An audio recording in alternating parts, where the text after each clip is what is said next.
Hello there everyone, Coolnickyd here, welcome back to another video. Today I'm here with part 3 of Let's Play The Sims 4 Hothatok Shore. We are here off the tails of a morning tribal council where Julie's purple tribe, Iban, went to tribal and they voted out TJ, who is still lingering around camp, but will definitely be going in a second.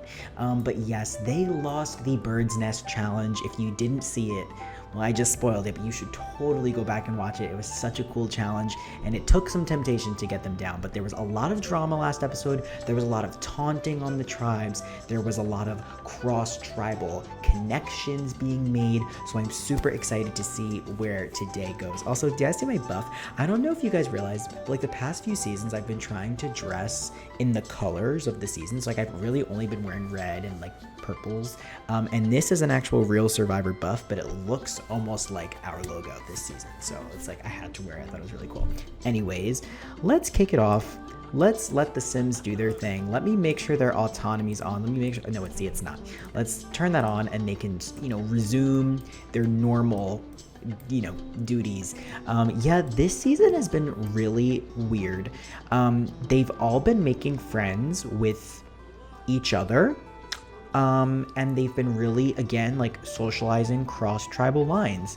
I think that the 5 that we have left are a really, oh, I see why TJ can't leave. He's stuck. Hello. Bye, TJ. The 5 that we have left are a very unique bunch. Joe started, and look, they're all chatting with each other.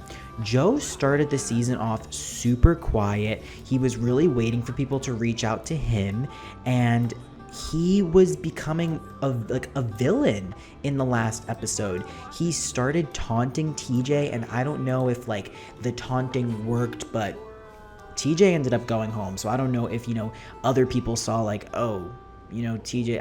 I don't know. I honestly don't know, but he's gone now. Allison has just been super bubbly. She walks around camp with a smile on her face, and that's really all I can tell from Allison right now. But she's super social, and that's really what it takes in the game of Simvivor. Julie and Megan, I would say, the 2 existing members of the purple tribe have definitely been my game players, which is no surprise here. Although they didn't really crack out a win in the last episode, Julie has always been super strong in challenges and super strategic in what she's doing, and Megan, ever since episode 1, really was socializing hard and playing hard with Julie. And we also saw her with her little bestie friendship, Allison here. They have absolutely maintained a really good friendship on the island despite being on opposite tribes. And then Jess is kind of my wild card as she's bathing. Jess is my wild card. She talks to pretty much everybody. She's pretty close with Joe, but she also, as we saw in the last episode, was just chatting with everyone. So I feel like Jess is the one who's kind of in the middle right now. I feel like we have everybody else has like a solid foundation in the game as to what they're doing, and Jess is in the middle. So we'll see where this episode goes. I'm not sure where it will go, but I am intrigued because I will say this is the last episode where our 2 tribes will exist as 2 tribes, and so I have no clue what's going to happen after that. I feel like there's going to be a lot of all of these friendships that they've been building for a majority of the game are finally gonna like pay off. I think that Julie is definitely gonna have a run for her money though once the merge happens. Megan and Allison are probably closer than Megan and Julie, so I feel as though Julie may get a little stab in the back once the merge happens. We'll just have to wait and see. Not really sure. We seem to have another cute conversation happening here. Again, Jess being the socialite she is, playing in the middle, playing with her own tribe mates and her fellow, oh, sure, Joe likes stories, and her opposing tribe mates. I don't know where they would fall tonight if the red tribe goes to tribal council. This is exactly what I'm doing in my head, Joe. I mean, like, Joe is pretty close to Jess, and then like Allison is pretty close to Megan. So if I were Joe, I would probably get rid of Allison because I would break up that duo. But even though he's closer to Jess, I feel like Jess has a better grasp on like everybody. Like Allison is like indebted to Megan, where Jess has like more seeds planted across the tribe. And you all may be wondering, well, Nick, what happens if the purple purple tribe goes to tribal council. There's only 2 of them. So who's gonna get voted out? They're just gonna vote out each other. Yes, that is technically what will happen. And if that happens, we will chat about it a little bit later on in the episode. So you'll just have to wait and see if the purple tribe wins the immunity challenge. Speaking of which, let's go to the immunity challenge. All right, welcome to this week's challenge. It is called Jet Ski Jam.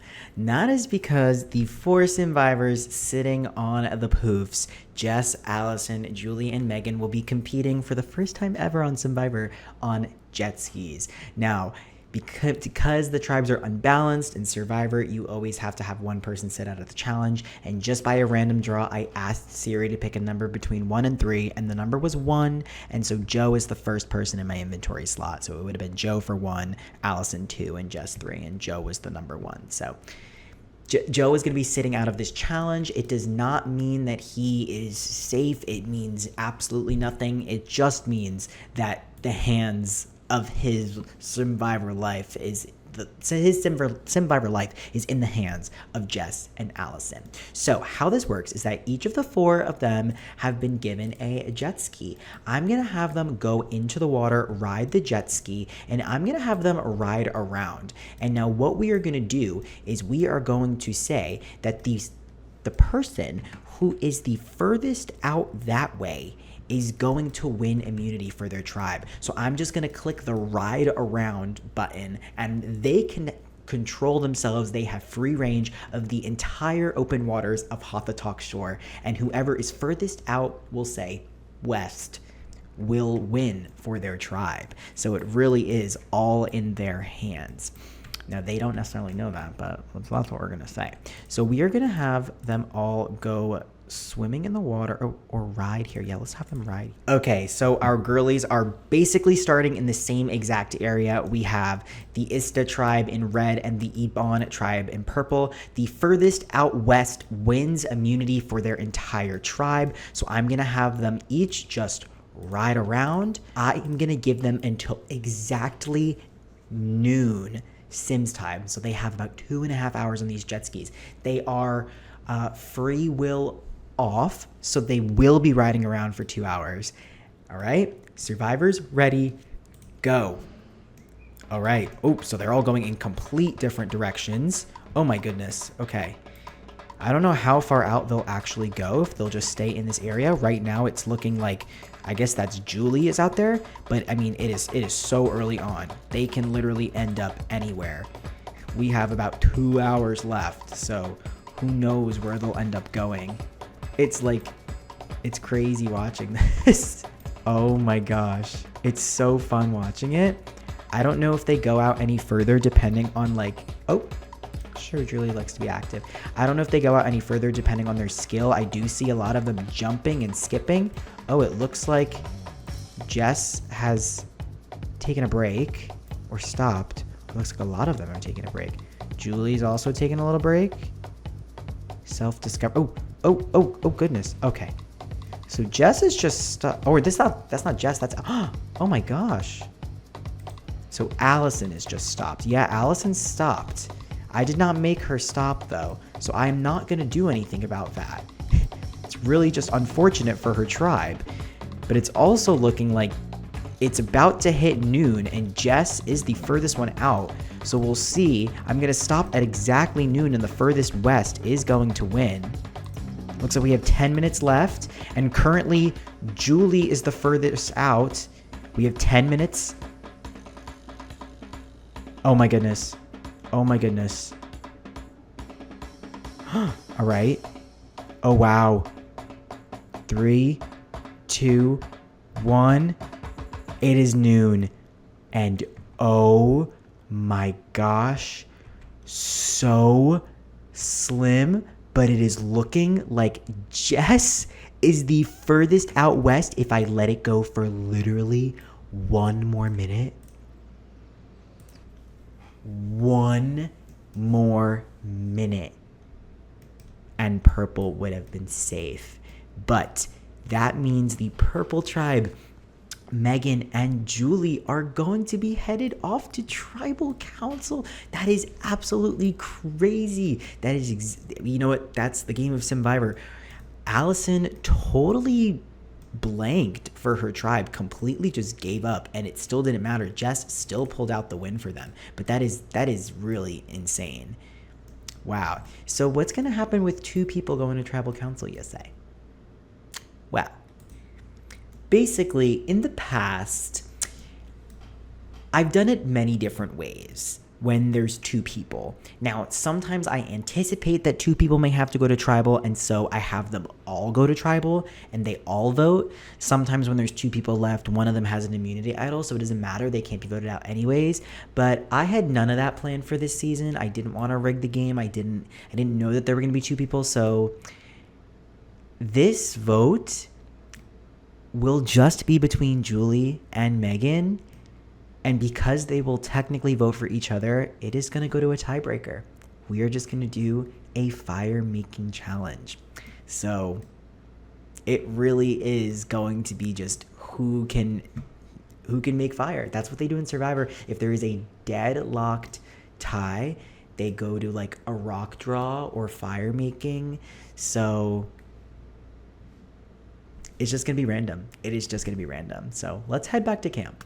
All right, the 2 campfires are set up for tonight's tribal. You all know how it goes. We're going to be doing a standard fire making that we would do at the end of the game, but it is just down to 2 of them, and they cannot vote each other out, so they're just going to have to compete against each other. That's just how the game works sometimes. And again, I didn't want to pull any fast ones because it's not fair. They lost fair and square. I'm not going to change the rules because they lost. Whenever there's a tie in Simvivor, I do some sort of tiebreaker, whether that's literally in some seasons, and I've always do it the same for every season. Like whatever the rule is for the season stays the whole season. I've done some seasons where I've just asked Siri to flip a coin.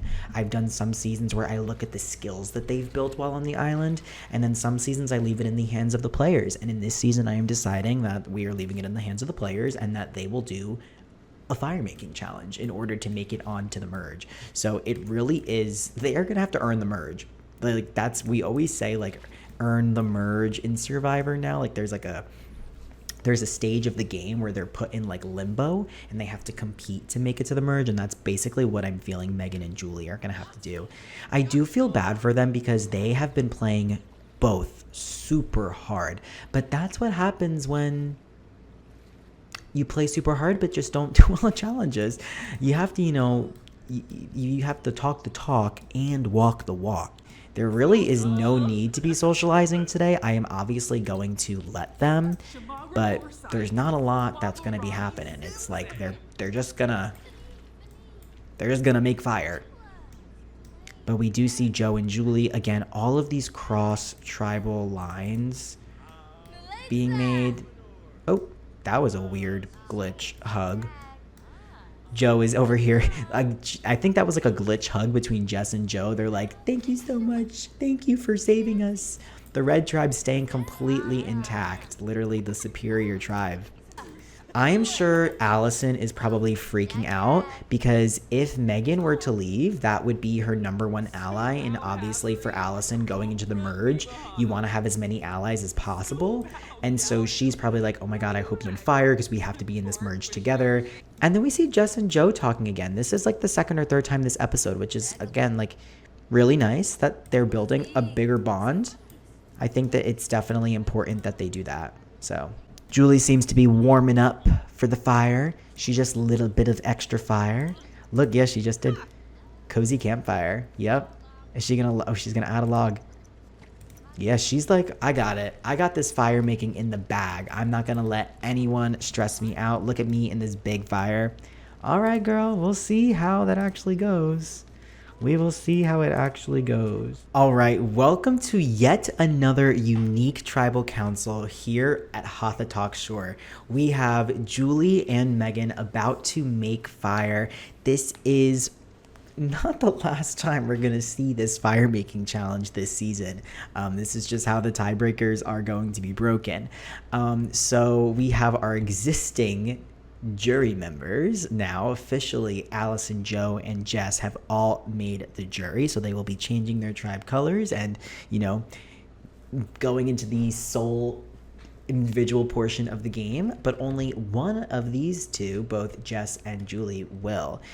So basically, what they have to do is they have to light the fire without getting burnt. If they get burnt, that means they're out. It's a very simple game. There's not much strategy to it. If they both make a fire, we extinguish it and we go again until one of them burns themselves. But before we do that, let's recap the week. Or the season. So Julie, you came in as the tribe captain. You picked your tribe and it definitely has not served you well. You were just 1 minute away from winning today's challenge. How will that impact your mind in being able to create fire today? Will you succeed in your old Julie ways, or is Hothatock Shore just not the place for redemption for you? And Megan, you have played hard since day one. You have allies sitting right at the other side of this campfire. Will that fuel your fire in creating a fire in fire making? All right, so it is not about who completes the fire first. They're both gonna literally light it at the same time. It is just about whoever gets burned. So we want to try to not get burnt. Julie's feeling confident. Megan is feeling good. So let's see. Survivor's ready. All right, they both lit a successful fire. We're gonna now extinguish that. Extinguish that. Okay, round two. Julie, sit down. Megan, sit down. Okay, light. Light. Okay, they both lit a second successful fire. We're gonna have Julie extinguish, Megan extinguish. Okay, Julie sit down, Megan sit down.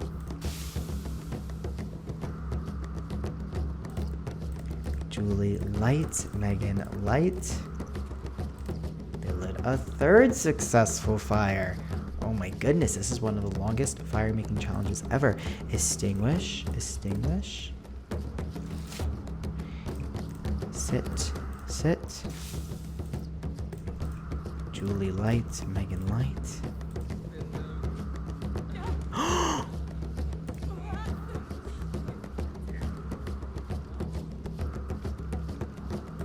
Well, unfortunately, the burning of the sim flesh means that Megan, the game, has spoken. Yes, Megan could not successfully make that fire without burning herself. Julie completed another successful fire, meaning that unfortunately, Megan, your time has come to an end. I'm not sure how the votes would have fallen if there was a vote. If you guys are curious, I'll go through it right now.